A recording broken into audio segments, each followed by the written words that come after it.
السلام علیکم۔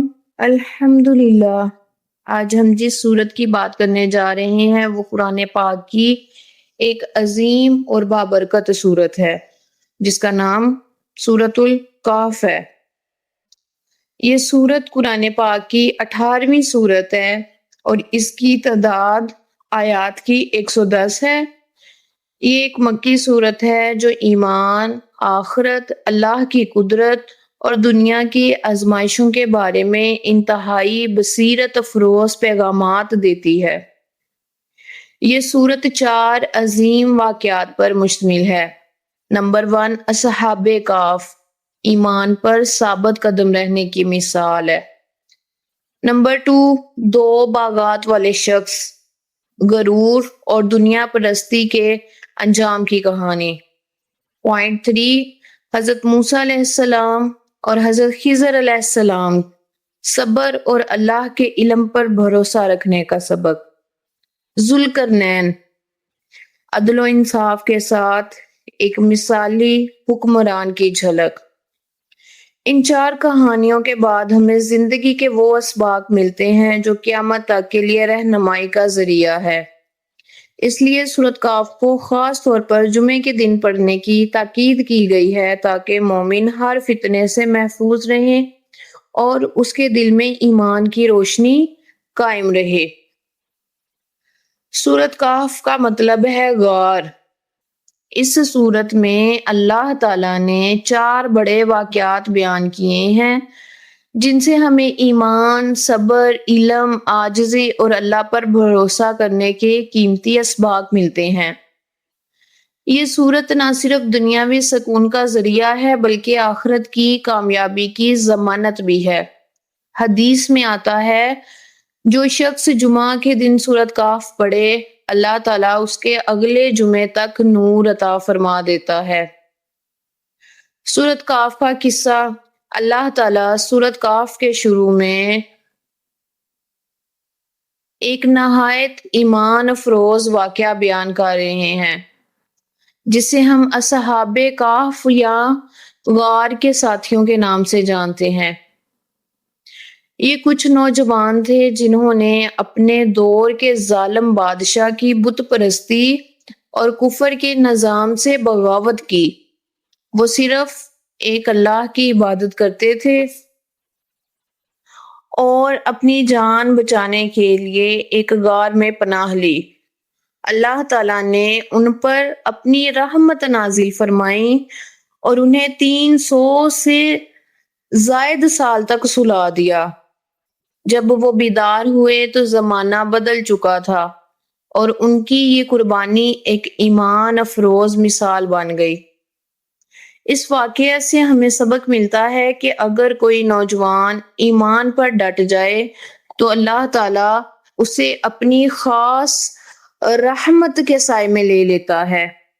کنز ایمان کی آیت نمبر 10 میں ہے کہ جب جوان غار میں پناہ لیے تو بولے، اے ہمارے رب، ہمیں اپنی رحمت عطا فرما، اپنی رحمت عطا کر اور ہمارے کام میں راستی کے لیے سامان مہیا فرما۔ نیکسٹ ہے 2 باغات والے کا قصہ۔ سورۃ الکہف میں دوسرا قصہ ہے 2 باغات کے مالک کا۔ یہ ایک دولت مند انسان تھا جسے اللہ تعالیٰ نے خوبصورت باغات عطا فرمائے تھے، لیکن وہ اللہ کی بجائے اپنی دولت اور باغات پر غرور کرنے لگا۔ اس کا ساتھی جو ایمان والا شخص تھا اسے سمجھاتا ہے کہ یہ سب کچھ اللہ کا دیا ہوا ہے اور اگر تم شکر نہ کرو گے تو اللہ تم سے یہ سب کچھ چھین بھی سکتا ہے۔ لیکن باغ والے نے غرور کیا اور کہا، مجھے نہیں لگتا کہ یہ باغ کبھی برباد ہوں گے۔ آیت نمبر 35 کی ٹرانسلیشن ہے کہ مجھے نہیں لگتا کہ یہ باغ کبھی برباد ہوں گے۔ پھر اللہ تعالیٰ نے اس کے باغات کو تباہ کر دیا اور وہ ہاتھ ملتا رہ گیا۔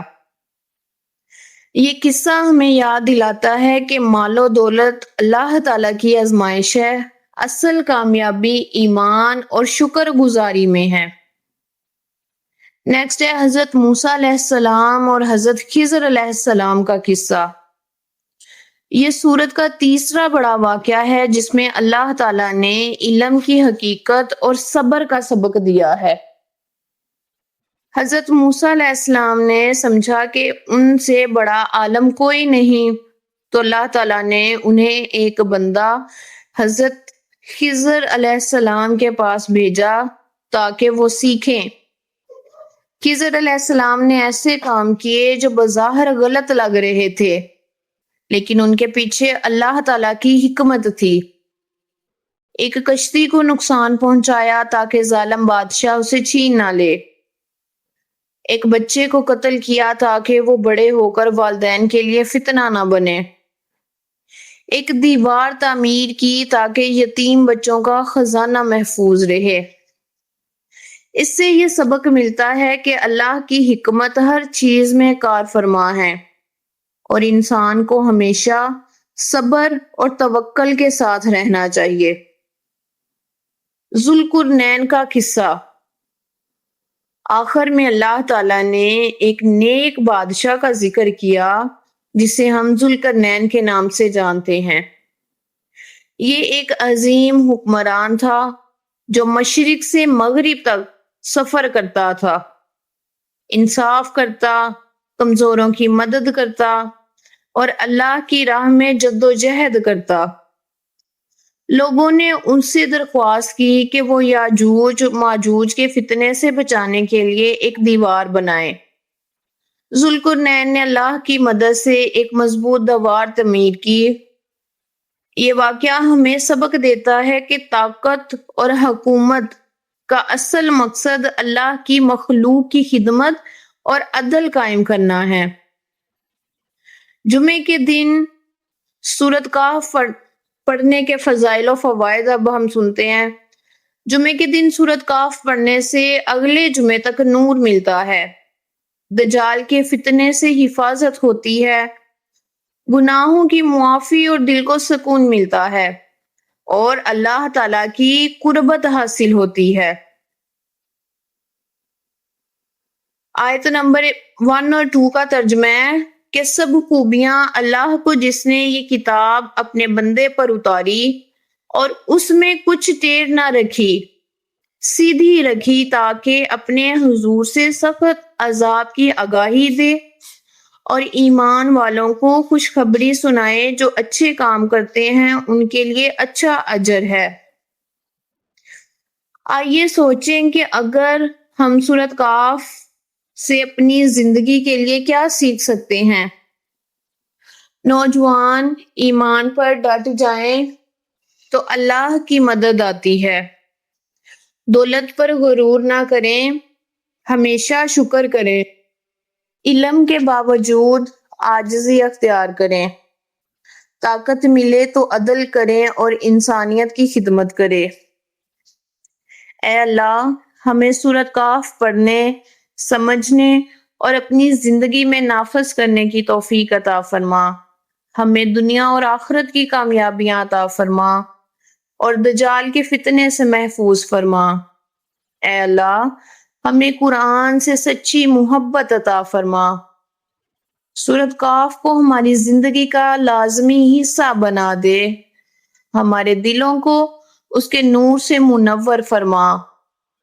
ہمارے ایمان کو اصحاب کہف کی طرح مضبوط بنا دے۔ ہمیں غرور و تکبر سے بچا کر شکر گزار بندے بنا دے۔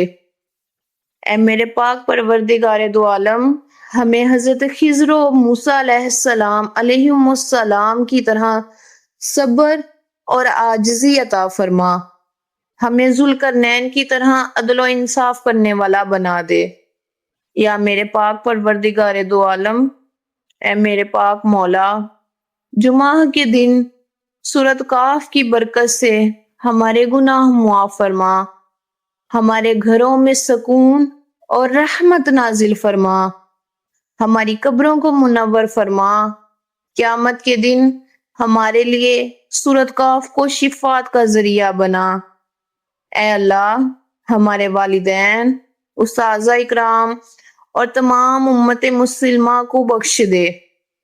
ہماری آنے والی نسلوں کو قرآن کا خادم بنا، ہمیں نیک دلیر شجاعت والے بیٹے عطا فرما اور ہمیں دنیا و آخرت میں کامیاب فرما۔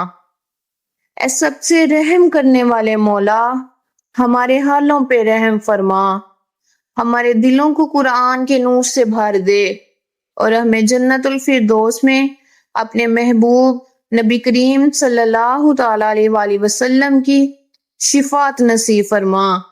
الہی ہمیں حاسدوں کے حسد سے بچا، اللہ شیطان کی شر سے محفوظ فرما، مالک ہمیں برائی کرنے والوں کی برائی سے محفوظ فرما، جادو کرنے والی جادو کرنے والیوں سے محفوظ کرنے والوں سے محفوظ فرما، ہمیں، ہمارے ماں باپ کو، ہماری آل و اولاد کو، ہمارے سروں کے سہاگ کو تا قیامت اپنی حفاظت میں فرما اور ہمیں دین پر استقامت نصیب فرما۔ آمین یا رب العالمین۔